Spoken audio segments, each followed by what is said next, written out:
Alright, so I'm going to be talking about re-evangelizing Europe. So now you might be saying, but Diana, Europe is the original Christian continent. Surely it doesn't need missionaries as much as the tribes do. Well, I'm here to say that you're wrong, and here's why. Europe has a long history of religious division. And within the 20th century, it has gone from the original Christian continent to a very secular kind of society that is again in need of missionaries. The evangelization and Christianization of Europe was essentially complete by around 800 AD, which is around the time of Charlemagne. But within 2 centuries of that, the Holy Roman Empire, or the Catholic Church, would be split in two. The Greek and Slavic areas of Eastern Europe were under the Eastern Orthodox Church. There are about 117 million Orthodox adherents in Europe as of 2011. The western part of Europe was under the Western Latinized Church, which would eventually become today's Roman Catholic Church. There are about 733 million Roman Catholics as of 2011. So Europe is still predominantly Catholic today. From there on, the Reformation started in Germany with Martin Luther going against the Roman Catholic Church. Many other reformers followed suit, and the Reformation swept through Northern Europe, leaving Southern Europe still under the control of Rome and the Catholic Church. Many different churches came out after that, including Lutherans, Calvinists, the Anglican Church, Protestants, and of course the Catholics are still there, along with many smaller breaks within those groups. As of 2011, when the book was written, there were 95 million Protestants in Europe, including 23 million Anglicans, and only about 18 million of those Protestants are evangelical. There was later a huge infection of rationalism and liberalism that began to infect the churches of Europe. It started in Germany, where being endorsed by the government, the Lutheran Church had no way to root it out because the pastors and teachers employed by the government would still get paid regardless of what they taught. So unfortunately, many came to Germany for seminary, and so the infection began to spread through all the churches across the continent. God was depersonalized, Christ was humanized, mankind was deified, and the Bible made its way to fit in with evolution by many liberal theologians. As the churches became riddled with secular theology, the society as a whole turned towards secularism. The heart of Christianity was cut out, and it became just another religion that was searching for God. There was not much point to it, and so Europeans began to abandon the churches in masses. This all began back in 1870 and around until 1940, when the academic and labor world began to turn away from the church altogether. Eventually, the church attendance plummeted from only 2 to 4% of people in countries like Denmark, Sweden, and Germany. The secularization has had huge impacts on society, including materialism, pornography, open drug use, suicide, and political socialism, where the government replaces God. This has only been added to by the influence of non-Christian immigrants from Africa, Asia, and the Middle East. Even the Catholic Church hasn't escaped its effects. Because of things like sexual abuse within the priesthood, this has resulted in predominantly Catholic countries like France becoming just as pagan and secular as the rest. While it may be incorrect to completely blame the decline into secularism on liberal theology, it cannot be completely innocent either. Things like baptism of babies as a means of salvation has doomed millions to eternal damnation through the church.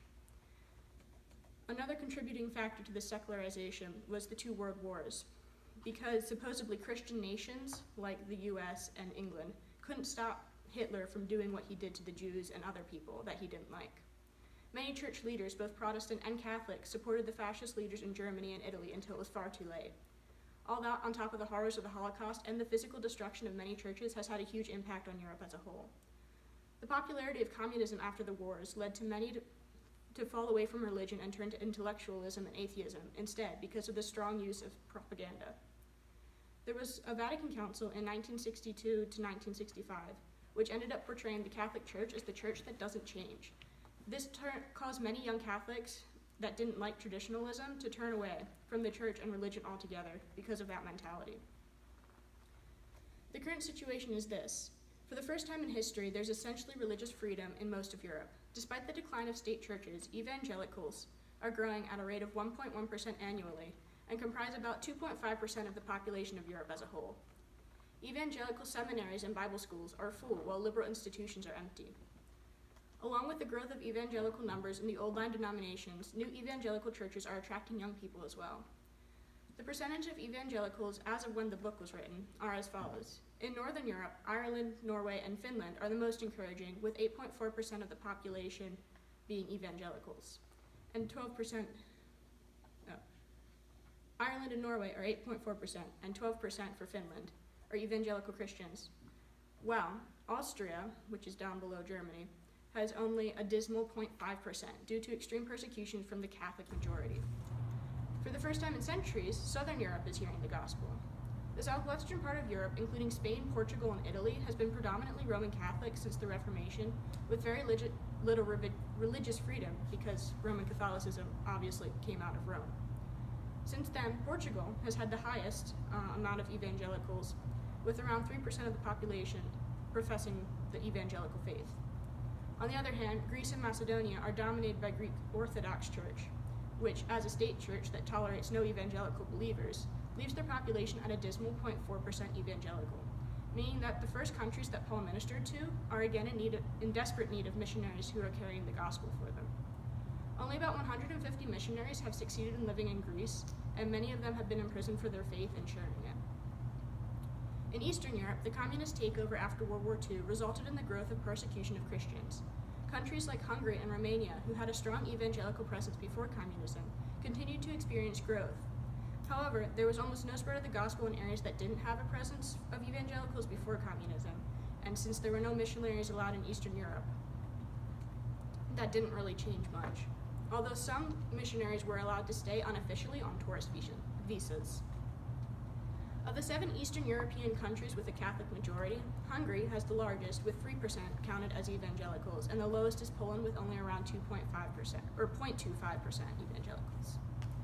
Of the 8 Eastern European countries besides Russia that are predominantly Eastern Orthodox, Romania, despite having the most oppressive form of government, has the highest growing number of evangelical believers, with around 5%.